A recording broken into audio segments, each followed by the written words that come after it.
Hello, boys and girls. Welcome back. We're going to have another story time today.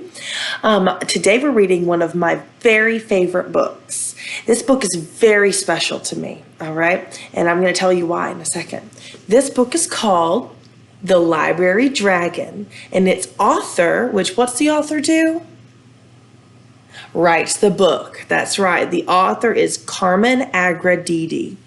Now, this book is very special to me because when I was in kindergarten, the author, Miss Carmen Agra Deedy, actually came to my school and read this book to my class. So I thought that was really cool. So this is a very special book. Now, if you're in my class, we read this book at the beginning of the year, but we liked it so much, I thought it'd be good to read again. So we're going to read The Library Dragon by Carmen Agra Deedy, illustrated by Michael P. White. Remember, the illustrator does the pictures. The pictures in this book are pretty cool too. Here's our title page. Remember, the title page always shows the title and the author again. The Library Dragon.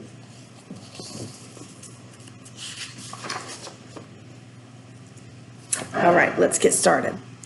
Sunrise Elementary School had a big problem.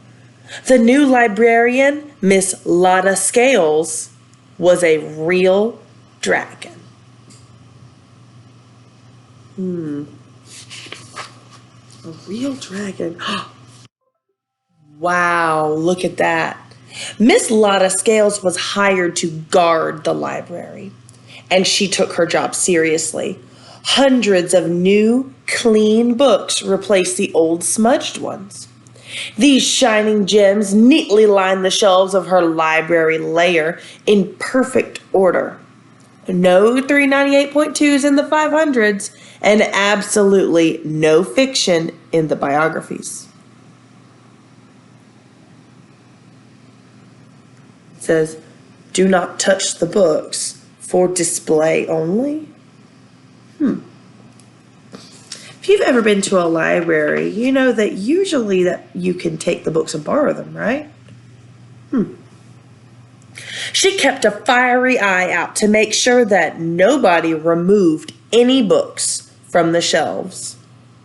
Her motto was, "A place for everything, and that's where it stays." The very thought of sticky little fingers touching and clutching, pawing and clawing, smearing and tearing her precious books just made her hot under the collar.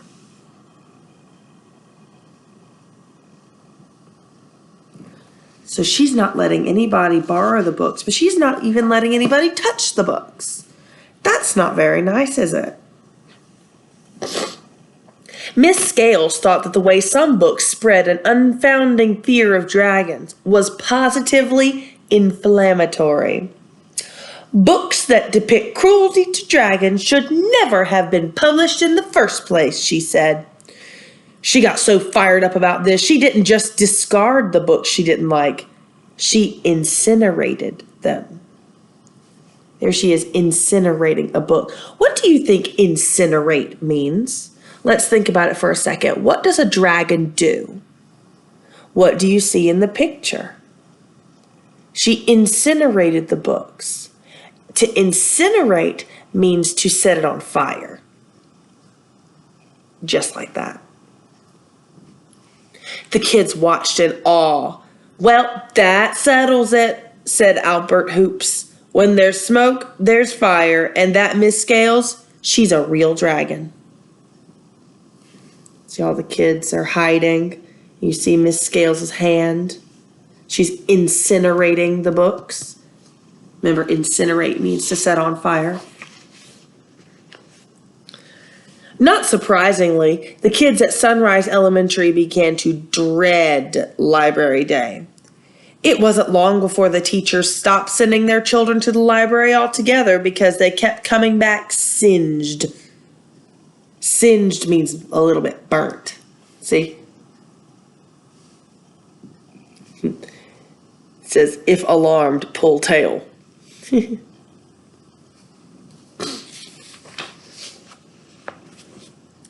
First, The principal tried to reason with Miss Scales, but his plan backfired.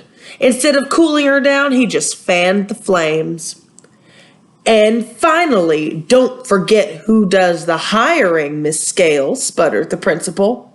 Oh, really? Well, who does the firing? Asked Miss Scales with a glare and a flare that caught his tie on fire. Now, cut that out, said the principal as he waved smoke out of his face. No smoking in the library, said Miss Lotta Scales. The principal fumed. The teachers were incensed. Worst of all, the teachers had missed reading and story time for weeks now, and their grades were going up in smoke. So the teachers formed a delegation. After a trip to the cafeteria kitchen to fortify themselves, they paid a visit to Miss Scales. Uh-oh. Wonder what's going to happen. Miss Lotta Scales smoldered as she listened to sweet Miss Lemon, the kindergarten teacher.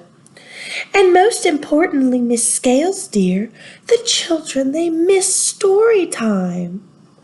Story time, schmory time, blew Miss Lotta Scales. Why, if I let the children touch these books with their gooey fingers and snotty noses, this library wouldn't last a week. She stared so furiously at the teachers that they threw down their weapons and clanged out, all except sweet Miss Lemon. You know, Miss Scales, we all love the books just as much as you do. But remember, the library belongs to the children. Good night, Miss Lemon, you slay me, crackled Miss Scales. Why, the idea of story time is simply medieval. Doesn't look like she wants to give the kids story time.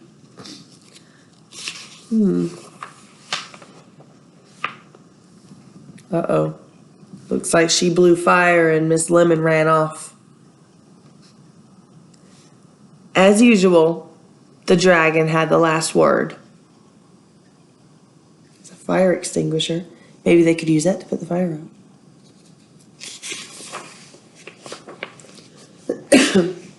That Miss Lemon is a real spitfire, chuckled Miss Scales. She had spewed so much smoke and fire at Miss Lemon that she had to lie down for a nap. She was really dragon. In fact, she was burned out. Being a library dragon can be such a lonely job, she mumbled sadly to herself as she heaved a mighty sigh and closed her scaly lids. And it was at that very moment that Molly Brickmeyer accidentally wandered into the library.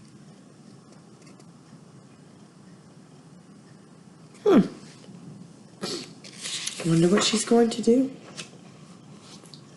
Molly was on a quest.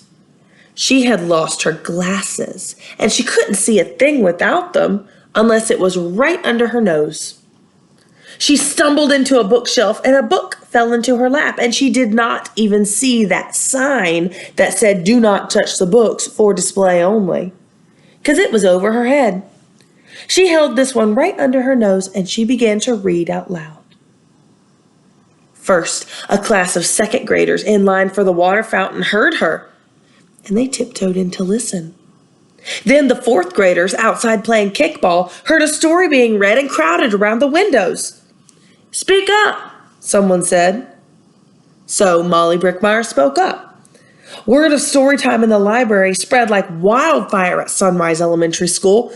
Everyone was listening, even the library dragon, and her ears were burning. Uh-oh. She doesn't like people touching the books, does she? Let's find out what happens. Slowly, Miss Lotta Scales rose up from behind the bookshelf, and she looked at the boys and girls huddled around Molly. She'd never seen anything quite like it. The children looked like they belonged here. "And I love you, Snuff," Molly read on as all the children listened. "Give me that book, Molly Brickmeyer," roared Mrs. Scales. So Molly held the book cheerfully towards a scaly blur. Because remember, she didn't have her glasses on, so she couldn't see a whole lot. Miss Lotta Scales took the book and she eyed it suspiciously as it hung from her claw. She sniffed it. She checked the spine for cracks. She checked every page for stains and smudges.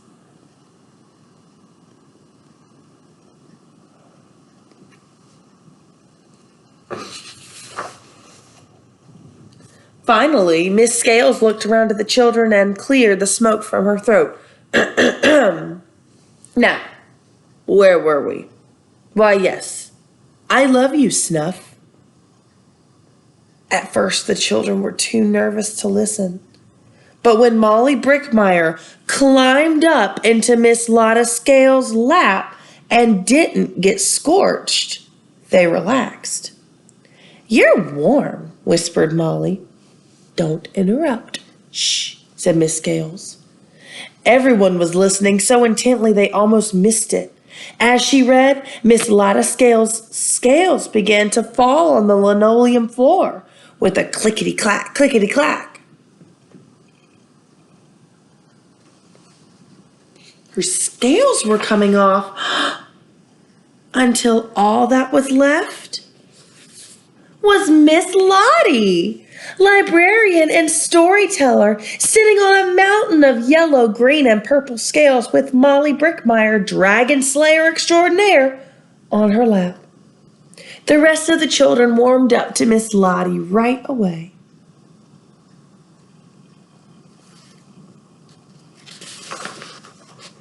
The changes in Miss Lottie's new kid-friendly library were hard to miss. Not surprisingly, the kids at Sunrise Elementary School began to love Library Day. Miss Lottie's transformation, however, was not complete.